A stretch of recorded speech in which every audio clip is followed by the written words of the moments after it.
अतिशय नाजूक पण अनोळखं नातं सासू आणि सून. एक स्त्री जेव्हा लग्न करून एका नवीन घरात येते तेव्हा ती एका वेगळ्या दुनियेत प्रवेश करते. घराच्या कोपऱ्यात हात फिरवत, भिंतीवरून ओळखीचा स्पर्श करत ती त्या घराशी जुळवून घेण्याचा प्रयत्न करते. सुरुवातीला परके वाटणारे ते घर, वस्तू आणि माणसं हळूहळू तिचं स्वतःचं होऊन जातं.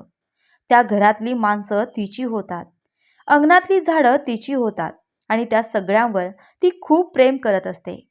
हे प्रेम एवढं खोल असतं की ती त्या सर्व गोष्टींना आपलं मानू लागते. पण कधीकधी हे आपलं असं वाटणं एका वेगळ्या स्वभावात बदलतं. ते म्हणजे स्वामित्व. हे स्वामित्व इतकं तीव्र होतं की तिला आपलंच राज्यात दुसऱ्या कुणाचं आगमन हा एक प्रकारचा हस्तक्षेप वाटू लागतो. आणि इथेच सुरू होते एका नाजूक नात्याची गुंतागुंत. आता तुम्ही कदाचित ओळखलंच असेल की दुसरी व्यक्ती कोण आहे. होय, सून. काही दिवसांपूर्वी मला एका सासूबाईंचा फोन आला. त्या खूपच अस्वस्थ होत्या. त्यांनी मला सांगितलं, माझ्या मुलाचं 2 महिन्यांपूर्वी लग्न झालं आणि लगेच लॉकडाऊन लागलं. मुलगा आणि सून दोघेही बाहेर कुठे फिरायला जाऊ शकले नाही आणि त्यांना एकमेकांसोबत वेळ घालवायचीही संधी मिळाली नाही. एका बाजूने मला त्यांचं वाईट वाटतं, पण का कोण जाणे मला थोडंसं समाधानही वाटतं की माझा मुलगा अजूनही माझ्यासोबत आहे, सुनीही माझ्यासोबत आहे, त्यामुळे मला त्यांच्यासोबत वेळ घालवता येतोय. सुरुवातीला त्यांना बरं वाटत होतं, पण नंतर हळूहळू त्यांना काहीतरी चुकल्यासारखं वाटू लागलं. त्यांनी सांगितलं, काहीतरी सुटलंय असं वाटतंय. माझं राज्य गेलं आहे का, अशी भावना मनात येते. सून अगदी छान आहे.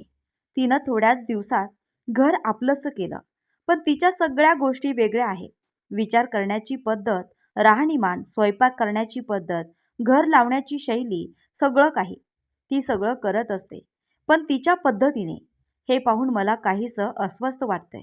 माझं घर, माझं लेकरू, काहीच माझं राहिलं नाही, अशी भावना निर्माण होती. मी त्यांच्या मनातल्या अस्वस्थतेचा थोडा अंदाज घेतला आणि विचारलं, तुमच्याकडे बाग आहे का? त्या उत्साहाने म्हणाल्या, होय आहे ना, ती सगळी झाडं मी स्वतः लावली आहेत. मी विचारलं, तुम्ही त्या झाडांना पाणी आणि खत कुठे घालता? थेट झाडाला घालता की मातीला? त्या म्हणाल्या, मातीला घालते. मी पुन्हा विचारलं, का मातीला घालता? थेट झाडाला का नाही घालत? त्या म्हणाल्या, अहो मातीला पाणी दिलं की ती झाडाच्या मुळांना घट्ट पकडून ठेवते, मुळांना पोषण मिळतं आणि मग ते झाड छान वाढतं. मी हसून म्हणाले, तुम्ही अगदी बरोबर बोललात.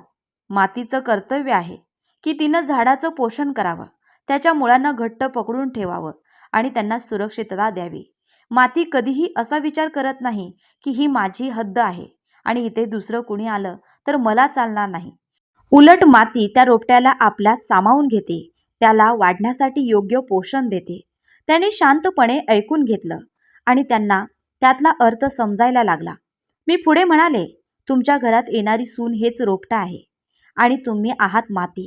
तुमचं कर्तव्य आहे की तिला सामावून घ्यावं, तिला तुमच्या प्रेमानं पोषण द्यावं, तिच्या पायातल्या मुळांना घट्ट धरावं आणि तिच्या संसाराचं झाड फुलवण्यासाठी तिची मदत करावी. या नवीन नात्यात आता तुम्ही मालकीदार नसून त्या संसाराची आधारस्तंभ आहात. त्या काही क्षण गप्प होत्या, पण मग हळूच हसल्या आणि म्हणाल्या, हो आता समजलं. आपण मातीचं काम करायला हवं. मी त्यांना सांगितलं, हो तुमचं घर, मुलगा आता पूर्णपणे तुमच्या मालकीचं राहिलं नाही, असं वाटणं ही एक तात्पुरती भावना आहे. कधी कधी हे विचार येणं स्वाभाविक आहे, पण आता तुमची भूमिका बदलली आहे.